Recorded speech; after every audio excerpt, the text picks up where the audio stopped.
Assalamualaikum warahmatullahi wabarakatuh. Selamat pagi semuanya. Yang terhormat Ibu Dr. Reni Nurlaila SEMPD selaku dosen mata kuliah Manajemen Keuangan serta teman-teman kelas Manajemen 4B yang saya banggakan. Sebelumnya, perkenalkan kami dari kelompok 10 yang akan mempresentasikan hasil kerja kelompok kami yang berjudul obligasi. Di sini saya Rina Sylvia Putriasari sebagai moderator bersama rekan kelompok saya yang bernama Muhammad Najri Adlani dan Gina Yulianti. Baik, untuk materi yang pertama akan disampaikan oleh Muhammad Najri Adlani. Kepadanya saya persilahkan. Baik, di sini ada definisi obligasi menurut para ahli. Menurut Frank J. Fabozzi, obligasi adalah salah satu jenis hutang atau surat pengakuan hutang suatu perusahaan yang akan dibayar pada waktu jatuh tempo sebesar nominalnya. Penghasilan yang diperoleh dari obligasi adalah berupa tingkat bunga yang akan dibayar oleh perusahaan penerbit obligasi pada saat jatuh tempo. Yang kedua ada menurut Yogianto. Pengertian obligasi atau bond adalah suatu kontrak pinjaman yang mengharuskan untuk membayar kembali pokok pinjaman ditambah dengan bunga pinjaman dalam kurun waktu tertentu yang telah disepakati oleh pihak yang bersangkutan. Berikutnya ada ciri-ciri obligasi. Yang pertama, obligasi biasanya tingkat pengembalian yang tetap ditunjukkan dengan tarif kupon. Yang kedua, apabila suatu perusahaan yang mengeluarkan obligasi dapat menunjukkan wali, lalu suatu obligasi uang dapat mempunyai kupon nol atau tarif kupon rendah. Yang terakhir ada call atau penarikan. Jenis-jenis obligasi. Yang pertama ada obligasi tanpa jaminan. Kata debentur biasanya digunakan untuk obligasi tanpa jaminan dari suatu perusahaan. Para investor hanya mengandalkan profitabilitas perusahaan tersebut sebagai jaminan.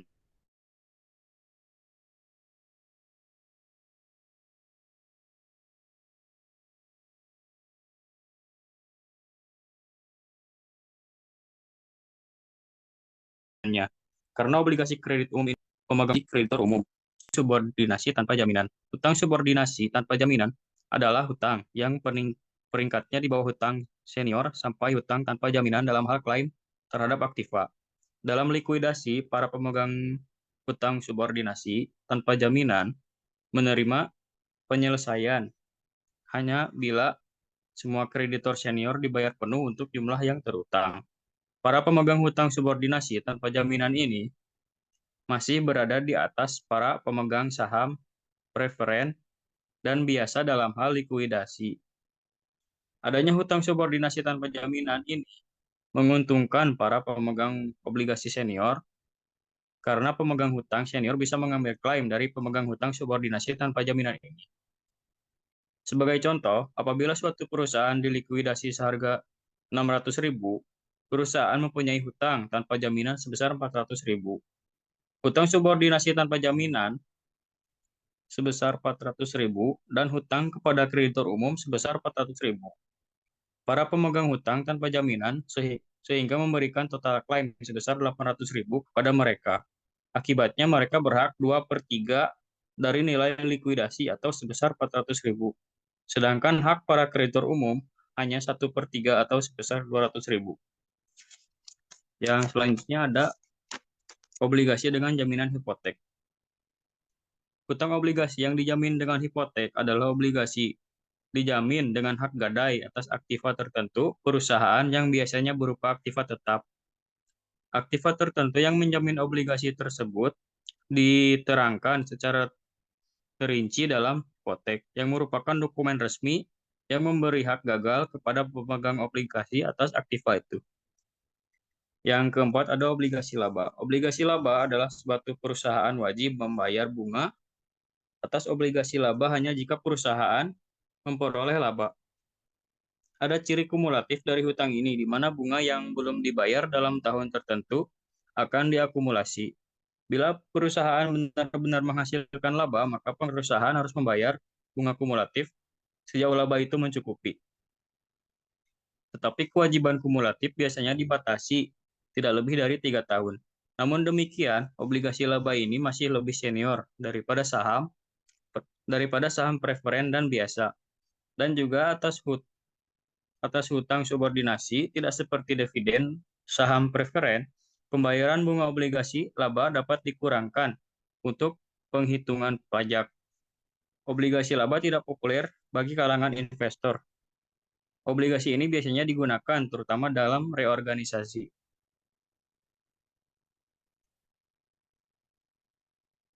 Selanjutnya ada ketentuan penarikan obligasi.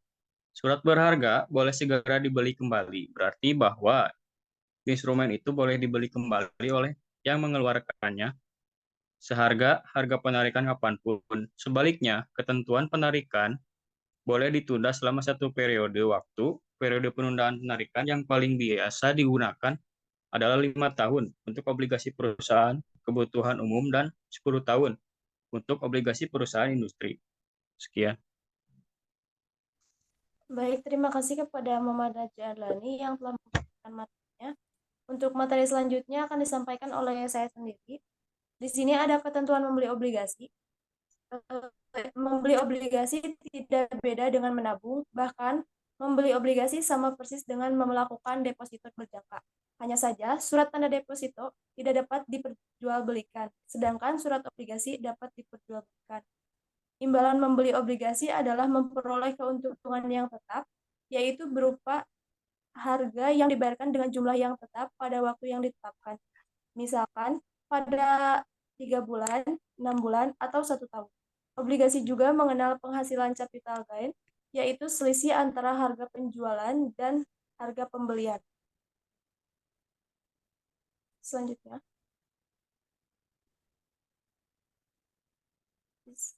di sini ada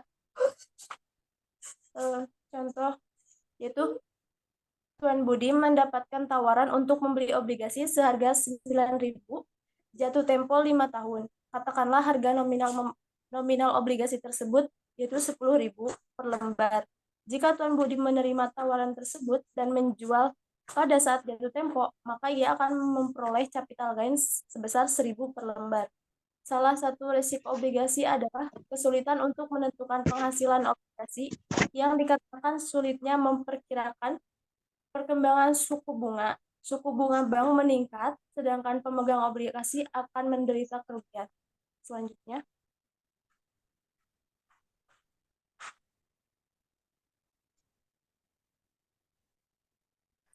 Selanjutnya, ada pendanaan kembali obligasi. Pendanaan kembali adalah perusahaan menarik kembali atau call surat hutang tersebut dan menggantikannya dengan surat obligasi yang baru. Sehingga alasan pendanaan kembali yaitu profitabilitas yang tergantung pada suku bunga yang menurun sejak obligasi tersebut diterbitkan. Sekian. Baik, untuk selanjutnya akan disampaikan oleh Gina Yulianti. Kepadanya saya persilahkan. Oke, di sini ada studi kasus gitu ya. Contohnya misalkan saat ini suatu perusahaan mempunyai surat hutang beredar tanpa jaminan dengan bunga 12% dari nominal 20 juta. Dan surat hutang tersebut masih mempunyai umur 20 tahun lagi hingga jatuh tempo.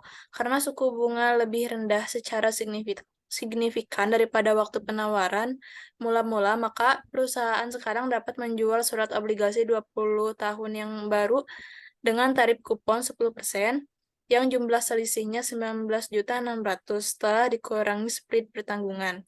Lalu sebagai ilustrasi untuk perhitungan arus kas keluar bersih, maka obligasi lama dijual 5 tahun lalu dengan diskon 250.000 dari nilai nominal.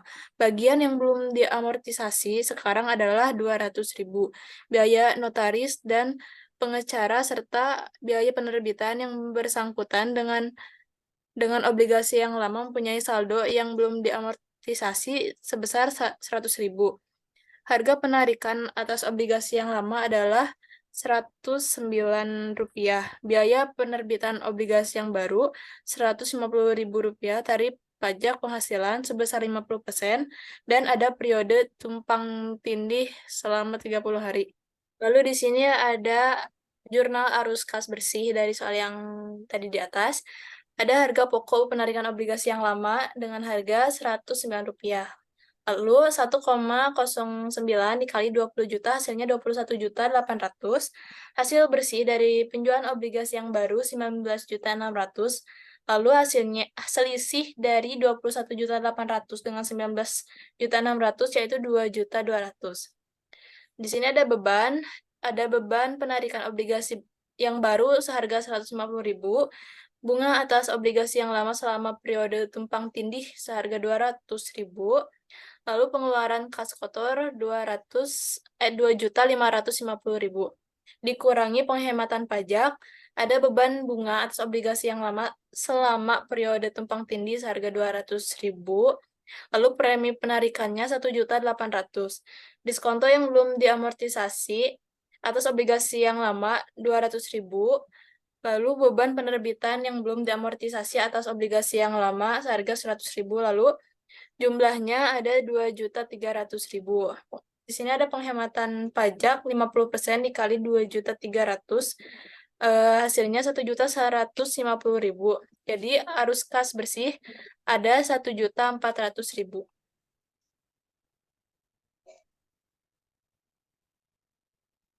Di sini perhitungan untuk beban bunga 12% dengan harga 2.400.000. Dikurangi penghematan pajak, ada beban bunga seharga 2.400.000, amortisasi diskonto obligasi 200.000 dibagi 20 tahun yaitu 10.000. Amortisasi biaya penerbitan 100.000 dibagi 20 tahun hasilnya 5.000, lalu totalnya ada 2.415.000. Lalu penghematan pajak 50% dikali 2.415.000, totalnya ada 1.207.500. Lalu arus kas keluar bersih tahunan obligasi yang lama, totalnya ada 1.192.500.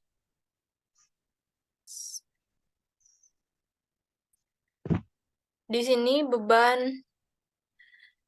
beban bunga yang 10%, yaitu 2 juta. Dikurangi penghematan pajak, ada beban bunga seharga 2 juta, amortisasi diskonto obligasi sebesar 400.000 dibagi 20, hasilnya 20.000. Amortisasi biaya penerbitan 150.000 dibagi 20 tahun, yaitu 7.500, totalnya 2.027.500. Lalu penghematan pajak sebesar 50% dikali 2.027.500. Hasilnya 1.013.370. Arus kas keluar bersih tabungan obligasi baru yaitu 986.630. Lalu selisih antara arus kas keluar bersih tahunan seharga 1.192.500 dikurangi 986.630 yaitu 205.870. Terima kasih. Baik, terima kasih kepada Gina Yulianti yang telah menyampaikan materinya. Karena semua materi telah kami sampaikan, sebelum menutup presentasi kali ini, saya akan membacakan kesimpulannya terlebih dahulu. Kesimpulannya,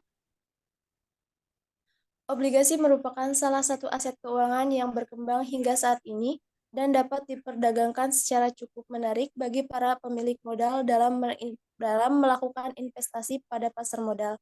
Bagi pemilik modal, obligasi lebih menarik dari return yang diperoleh dibandingkan berinvestasi pada saham.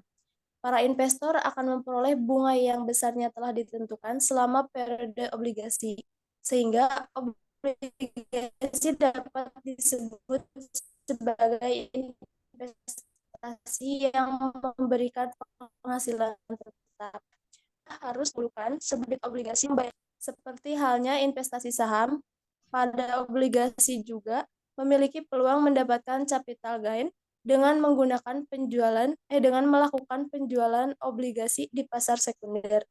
Dalam hal ini terjadi likuidasi pada perusahaan, pemilik obligasi juga memperoleh hak pertama atas aset yang dimiliki perusahaan dibandingkan pemilik saham. Baik, sekian pemaparan presentasi dari kelompok kami. Mohon maaf apabila terdapat kesalahan kata ataupun penyampaian materi dari kelompok kami. Sekian, terima kasih. Wassalamualaikum warahmatullahi wabarakatuh.